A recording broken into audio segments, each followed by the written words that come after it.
সকাল থেকে আজ মুষলধারে বৃষ্টি, আর বৃষ্টি মানেই মনে জাগে গরম গরম খিচুড়ি। তো যেমন ভাবনা তেমন কাজ, চলো বানাই আজকে ডাল খিচুড়ি। আমি চাল নিয়েছি, দু ধরনের ডাল ভালো করে জল দিয়ে ধুয়ে নেবো।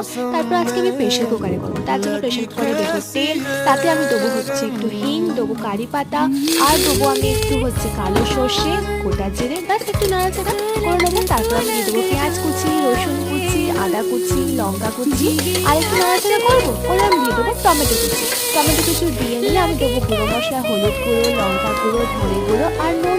ব্যাস এবার টেবিলের কাঠ দেবো একটু ফ্লেভার অ্যাড করার জন্য। তাতে আমি চাল ডাল ধুয়ে রাখাটা দিয়ে দেবো, দিয়ে একটু করে নাড়াচাড়া করিয়ে আমি দিয়ে দেবো হচ্ছে পরিমাণ মতো জল। আর আমি দেবো এখানে গরম মশলার গুঁড়ো 1 চামচ, আর একটু কারি পাতা উপর থেকে দিয়ে দেবো। দিয়ে প্রেশার কুকারে কভার লাগিয়ে কিন্তু হুইসেল দিলেই আমাদের গরম গরম খিচুড়ি একদম রেডি। তো আমি ওপর থেকে সামান্য ধনে পাতা কুচি ছড়িয়ে দিয়েছি। আর আজকে আমি তোকে ট্রাই করছি লঙ্কা